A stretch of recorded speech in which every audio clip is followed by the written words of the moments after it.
We begin by praising Allah, and we send blessings and salutations upon His beloved Muhammad sallallahu alaihi wasallam, and his family and his companions, and all of those to follow him up until Yawm al-Qiyamah. Now if we travel to Surah Tur, and there's an entire passage in Surah Tur where Allah He describes the description of Jannah, and how the people, the believers, they will be enjoying themselves in Jannah. And one of the, a huge rahmah from Allah, He says, وَالَّذِينَ آمَنُوا وَاتَّبَعَتْهُمْ ذُرِّيَّتُهُمْ بِإِيمَانٍ أَلْحَقْنَا بِهِمْ ذُرِّيَّتَهُمْ وَمَا أَلَتْنَاهُمْ مِنْ عَمَلِهِمْ مِنْ شَيْءٍ كُلُّ امْرِئٍ بِمَا كَسَبَ رَهِينٌ. Subhanallah. That those who are in Jannah, وَالَّذِينَ آمَنُوا, they believed, so they were admitted into Jannah. وَاتَّبَعَتْهُمْ ذُرِّيَّتُهُمْ, and their offspring, the generations after them that followed them in Iman. And this is one of the qualities of the believer. The believer, he's always worrying not just about himself, but also about his family, his children, and then their children after that. Which is why he always tries to leave a legacy of deen, of implementing and following the Quran and the Sunnah in their lives. May Allah make us of them. Allah, He says regarding their children who followed them in Iman, أَلْحَقَنَا بِهِمْ ذُرِّيَّتَهُمْ. In Jannah, Allah will join them together.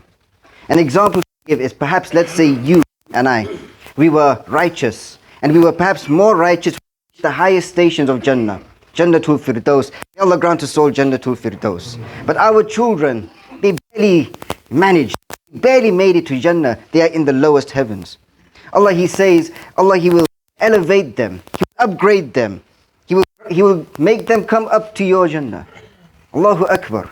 So your children, or perhaps we were here and we're struggling with our Iman, but then there was somebody righteous from our forefathers, our ancestors. Allah, He will upgrade our Jannah, so that we will also be in the highest stages, or in the highest stations of Jannatul Firdaus. وَمَا عَلَتْنَاهُمْ مِنْ عَمَلِهِمْ مِنْ شَيْءٍ.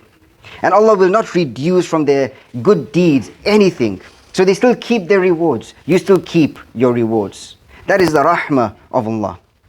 Rasulullah sallallahu alayhi wasallam, he says that this is just one of the qualities and of how amazing the rahmah of Allah is that when we intend to commit a sin, Allah, He doesn't cause the angels to write it down.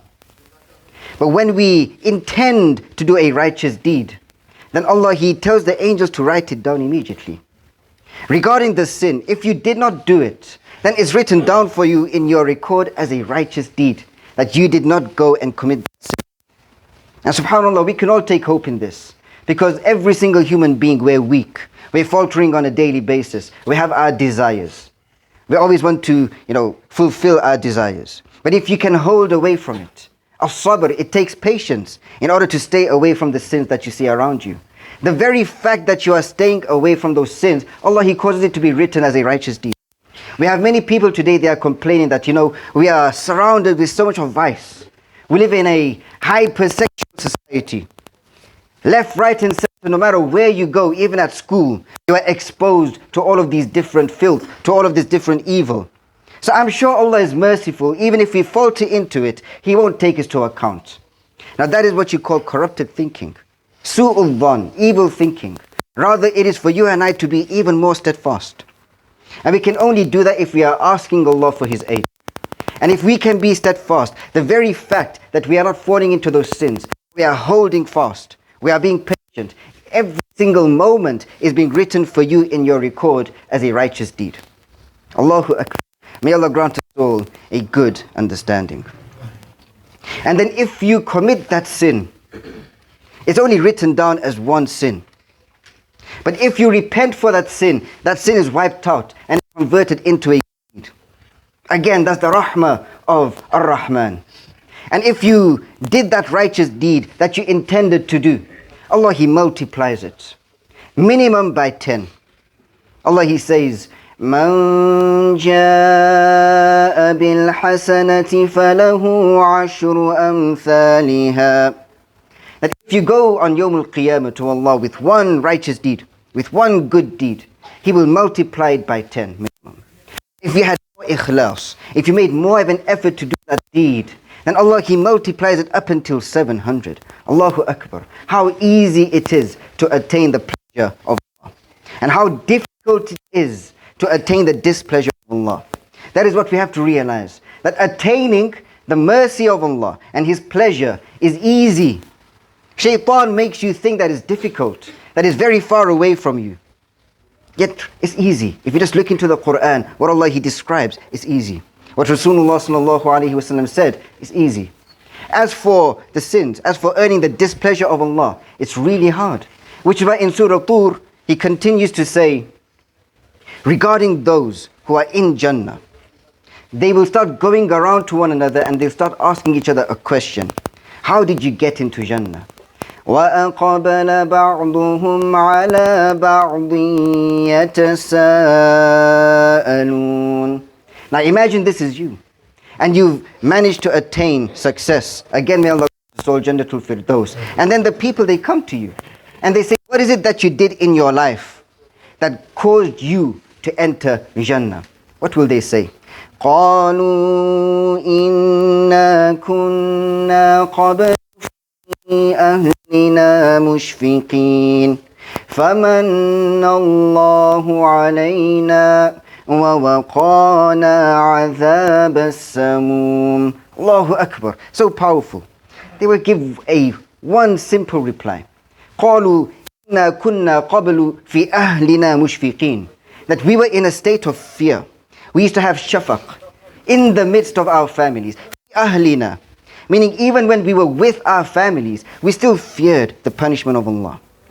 We still feared the punishment of Jahannam. And shafaq, it also shares a meaning with love. That you know what, I loved my family. I loved my spouse and my parents and my children.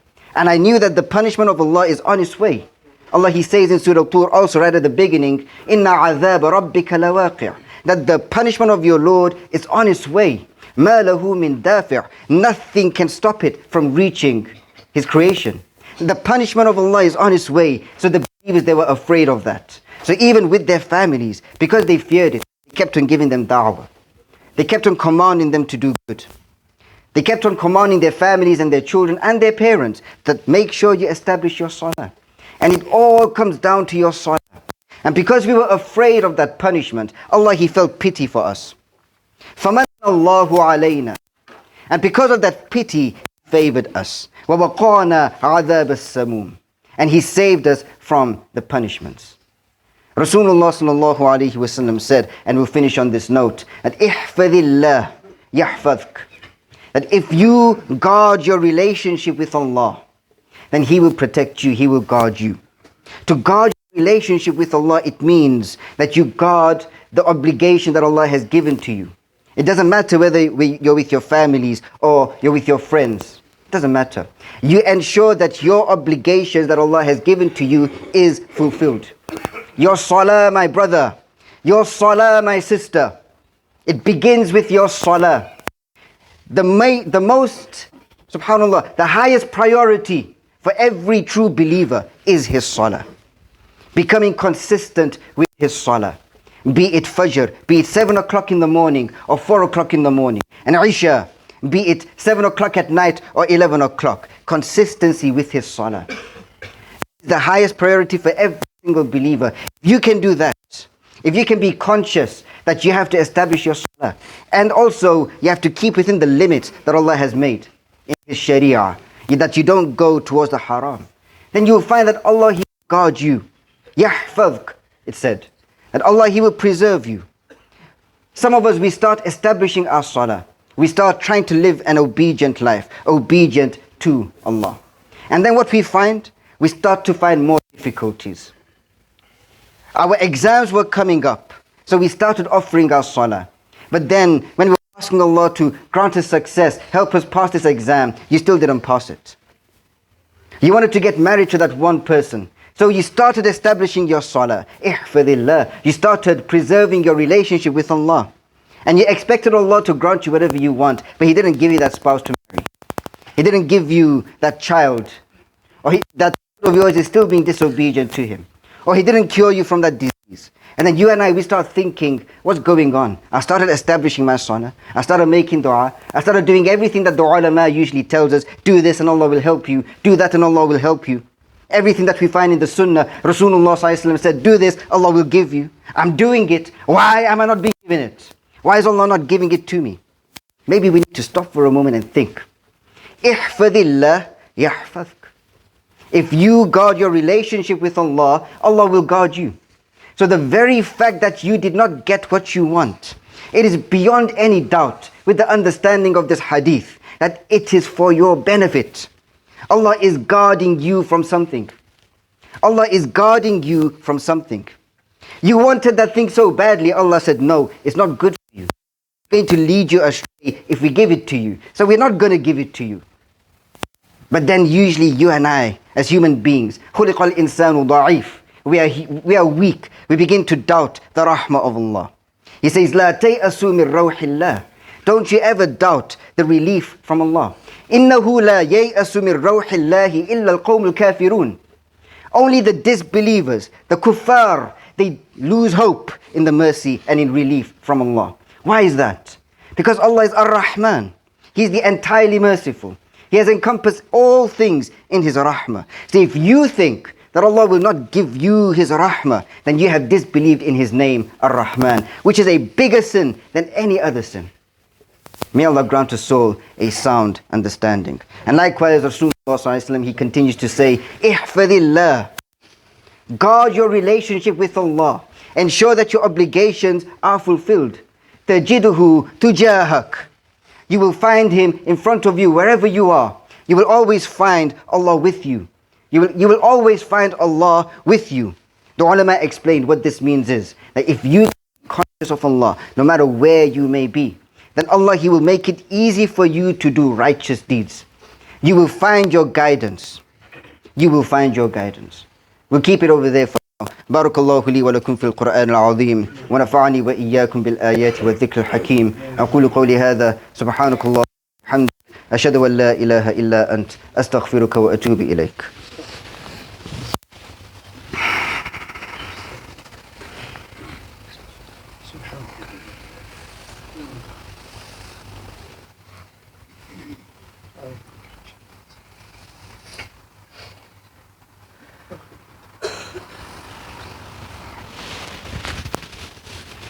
الحمد لله الذي هدانا لهذا وما كنا لنهتدي لولا أن هدانا الله. اللهم صل وسلم وبارك على نبينا محمد وعلى آله وأصحابه أجمعين. أما بعد.